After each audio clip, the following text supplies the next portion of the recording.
I'm Elex Michaelson. This week, the issue is the future of California. You becoming governor of California. What does this mean to you? No, it's humbling. Governor Gavin Newsom with us, talking his new budget, his fight with President Trump, and his son's recent star turn. Plus, This is common sense. They need a barrier. They need a wall. as the government shutdown drags on tonight, a debate. Do we really need a wall? Two panelists with very different views. Progressive attorney Gloria Allred, conservative radio host John Kobylt from KFI's John and Ken is with us. The Issue Is starts right now. And welcome to The Issue Is. I'm Elex Michaelson. Our guest tonight is the governor of the state of California, Gavin Newsom. It's the first time I've gotten to say Governor Newsom. How does that sound and how does that feel? Well, it depends on the day of the week, but it feels pretty good, especially being able to get through the day and getting our budget out there, which we worked hard on during the transition.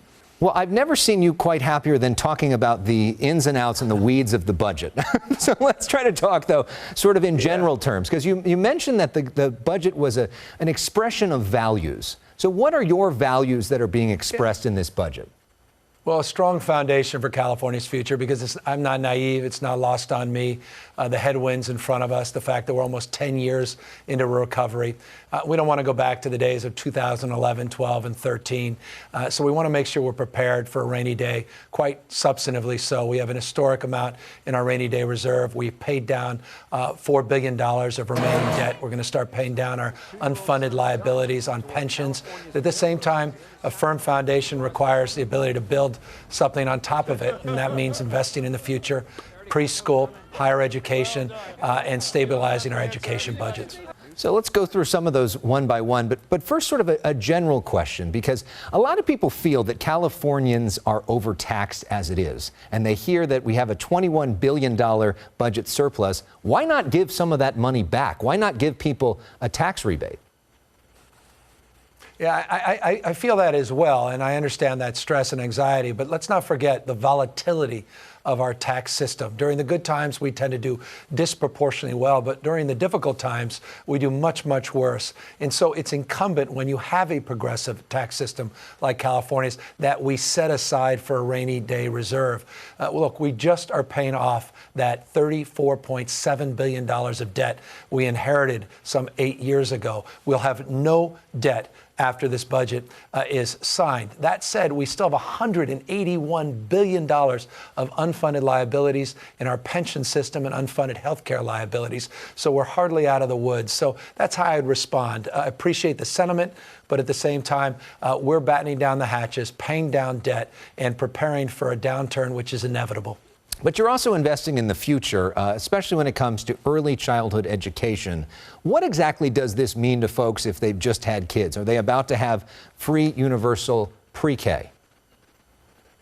Yeah, we're going to architect that. It's going to take a few years to deliver. Even if we had all the money that we could want, we couldn't spend it in the next year. You've got to get leases, you've got to train a workforce, you've got to procure and retrofit facilities. So we're going to do a down payment on a 3-year strategy to fully implement universal preschool for one reason. You want to get serious about the achievement gap in the state? Let's address the readiness gap. People don't end up behind in college. They start behind before they enter kindergarten because this state doesn't do enough to prepare our kids for kindergarten. That's about to change. Here in Los Angeles, we are on the cusp of a teacher strike on Monday. Both the union and the district say that Sacramento isn't giving them enough money. What can you do as governor to help stop this? Well, this budget we put together today is an historic amount of money for our K through 12 education system. In 2011, it was about $47 billion. I just submitted a budget this afternoon, $80.7 billion, the highest it has ever been. In the real near term, on Monday, these teachers are supposed to walk out. Some 600,000 students without their teachers, their parents wondering if they should cross the picket lines or not. What do you say to all these folks? Yep. Well, it's unacceptable. No one wants to see a strike. I was a former mayor dealt with pressures as a mayor around strikes in my city. We did our best to mediate and mitigate that. My hope is through this weekend, we'll see some mediation that will come to fruition. If it doesn't, if both sides ask, we'll intervene. I don't want to overpromise, not the job necessarily directly of a governor, but look, the magnitude of this strike will impact Californians. It will impact this country in a pretty pronounced way. Do you think parents should still bring their kids to school? That's a difficult one for me to assess, and it's one, I think, for individual parents to make as a determination. I don't know what the current staffing will look like as it relates to a strike and what affords in terms of making sure that they have an enriched experience. And the basis of that understanding, I'd be better to assess whether or not I, as a parent, would perhaps send my kids to school that day. Yeah, right now they're talking about some 400 substitutes to replace 30,000 teachers. So that'll be a pretty interesting situation. That's tough. Let's talk about another big tough. part of your budget, which is wildfire relief, which is something that has impacted so many people here. We saw in so many different parts of Southern California. On Sunday, we both were up in Sacramento together, and I talked to you about President Trump's handling of wildfires so far. This is what you had to say.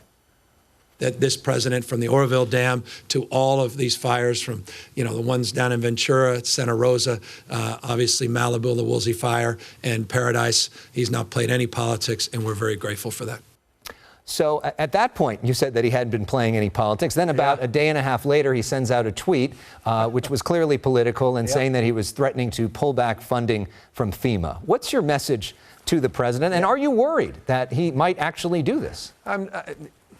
He has no legal authority to do it, but he is threatening $2.1 billion in those FEMA grants.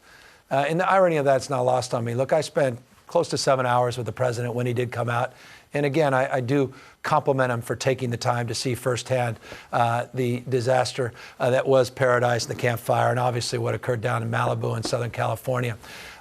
With that knowledge, with that personal experience, I expect more of the president. And again, as you heard me a day before he sent out that tweet, complimenting him, not taking cheap shots, and making the point that this is an area which should be apolitical. We should rise above politics and partisanship when it comes to emergency declarations, emergency planning, and then being there for Americans after a disaster.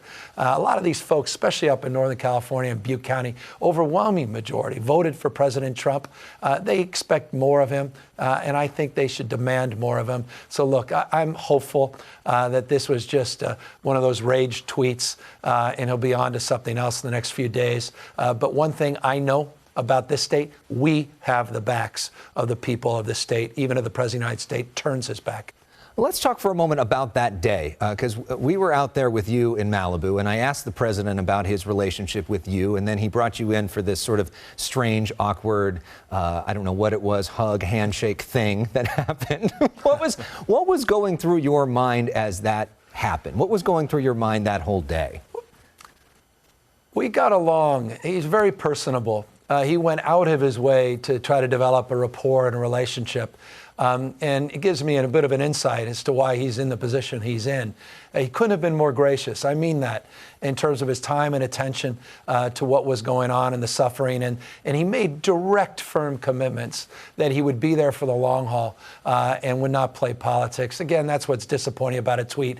But you know what? I've been disappointed by so many other tweets. And frankly, at this point, I begin to roll my eyes a little bit, and I don't take them as seriously as I once did, though they do deserve a response. We did respond, but we didn't respond by trying to deepen the divide. We tried to elevate the conversation, and that's my commitment here. All right, Governor, hang with us for one moment. When we come back, we're going to talk about the real star of his inauguration, his 2-year-old son, Dutch. What was going through his mind when all of this happened? More of the issue is after this. We will support parents. They need support. Trust me. And we're back with Governor Gavin Newsom, who was really overshadowed by his son at his very own inauguration. You have said that you were honored to be at Dutch's inauguration because as you were speaking, your 2-year-old son comes on stage and ends up sort of dominating the entire day. We're all sitting in the back like wondering what was going to happen next. What were you thinking as all of this was happening? It was a human moment. It was a very expressive moment because there wasn't much I can do about it standing up there at a podium, but it was also a very familiar moment. Anyone with a 2-year-old knows what I mean. I have a very independent 2-year-old. And when he came up to me and he looked up at me, I didn't have any hesitation but to bring him up in my arms. I just didn't know he'd stay there for a good portion of the speech. But, you don't rehearse that. I didn't have any other choice but to try to get through that moment, and I hope I didn't embarrass anybody, and I hope I was at least able to get through and still communicate the message of the inaugural. All of us in the California press corps were all talking. We could not remember a time where a governor of California had a 2-year-old, and it's not. You have 4 kids under 9. On a human level, they're now moving to Sacramento. How do you balance that? How do you balance being the governor of California and the father of 4 small kids?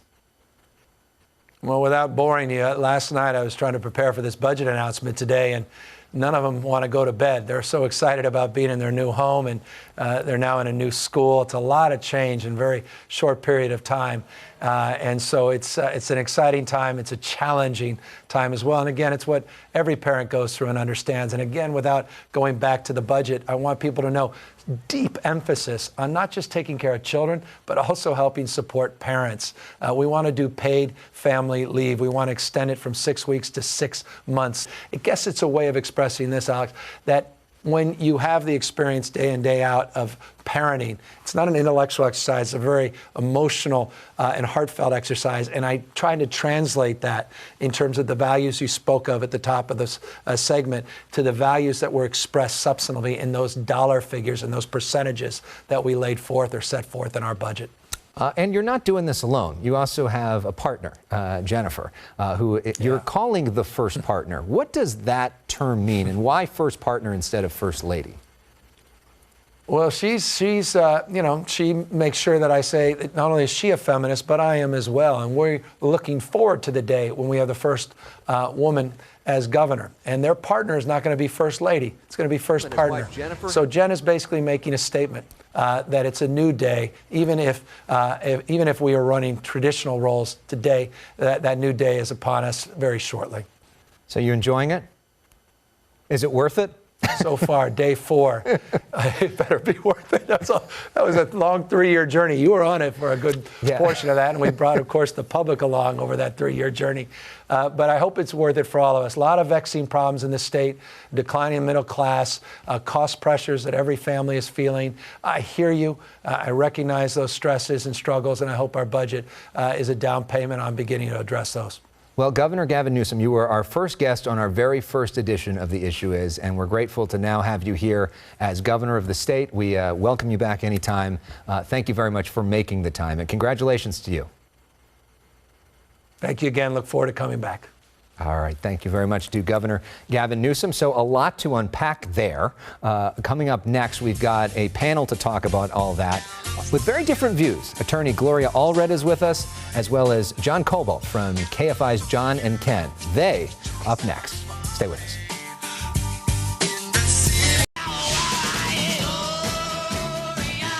A look into downtown LA at night, and you know what that music means. She's back. Welcome to our panel, including Gloria. Gloria Allred is with us for the 4th time tonight. Great. Of course, she is one of the best-known attorneys in the world. She's a champion of progressive causes, especially when it comes to women's rights. She's represented so many high-profile victims. She's the subject of the Netflix documentary Seeing Allred, which you should all see. Joining us for the 3rd time, John Kobylt's here. He's one of the most successful radio hosts in the history of Southern California.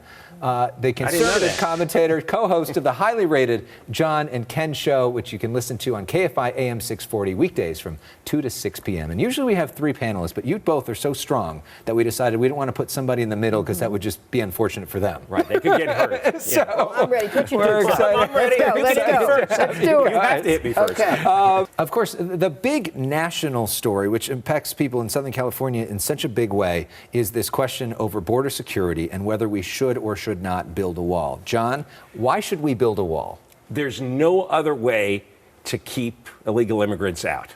There isn't. Walls work. They have one in Israel on the southern border with Egypt. It's reduced from thousands of people coming across from Africa to 0 in 2017. I don't know of another solution. People talk airily about drones and sensors. Drones and sensors don't stop people from crossing. They'll alert you that there was some kind of motion, but it doesn't stop. What you need is a stop, because in California, we suffer a net loss of over $20 billion for what we have to pay in services to illegal immigrants compared to the tax money they bring in. $20 billion? When Newsom talks about the declining middle class, the pressures on the middle class, that's part of the pressures. We have very high taxation. If we have high taxation, I just think the American citizens here ought to get the return on it. Gloria, should we build a wall? No, and the only walls that we're going to be seeing in the near future, other than the ones, by the way, that are already built at the border, are the ones that are closing in on President Trump.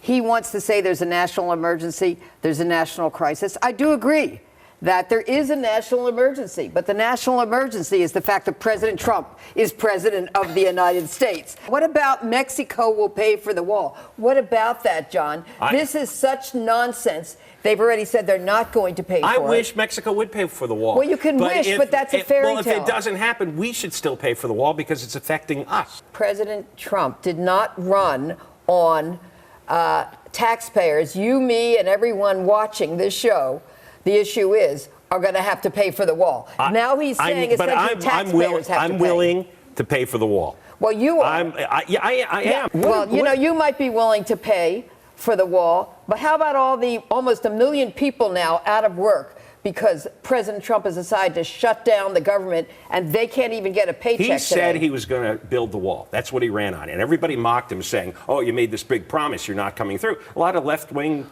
But he did say, but he said that Mexico would That's pay right, for the wall. Exactly. Yes. And Mexico said they are not paying. And they said they're not paying. So you go, so what are you going to do?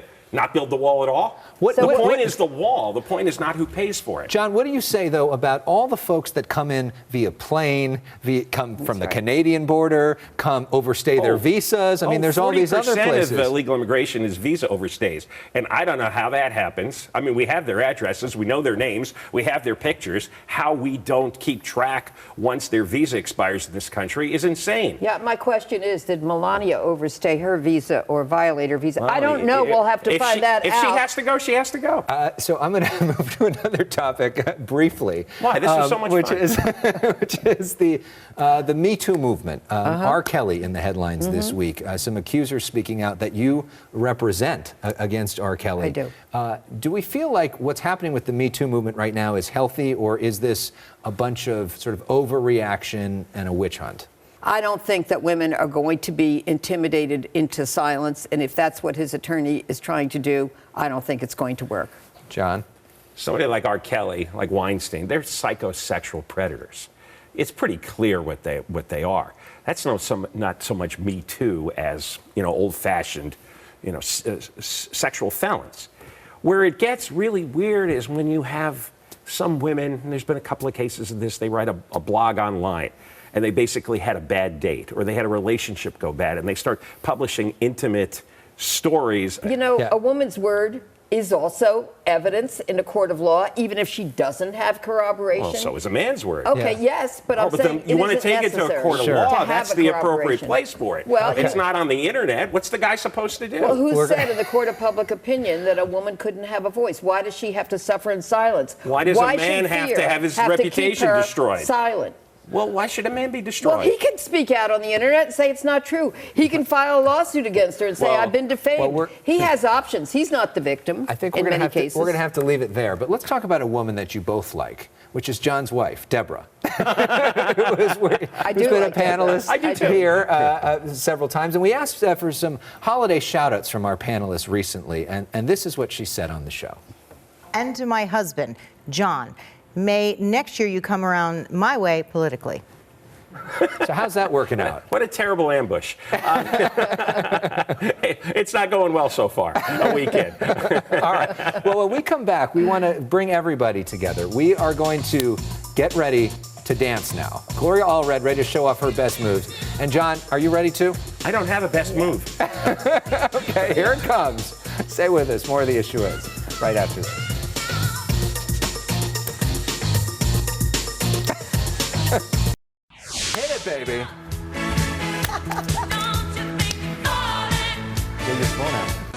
Well, it's become a tradition. Every time that Gloria Allred is here, we dance together. She says it's the only condition she has on coming back is that we have to dance. So it is that time of the show. And we've got to incorporate John. We just had this feisty debate, but we've got to see your best moves in the spirit of unity, in the spirit of bipartisanship, in the spirit of people coming together. Do you want a slow dance? Hit it, baby. But I have to lead. You can lead. Here we go, Gloria. Let's see it. Okay. Show them your move. It's something like this, right? Are you gonna slow dance together? I think it's better, yeah. See, I don't have a fast dance move. Jill Rucklehouse said she became a feminist because she got tired of always dancing backwards. So I could do a I'm ball. leading. Let's see. Look at that twirl. Look at that. That's All right, it. there we go. Bringing people together here on The Issue Is. We'll see you next week.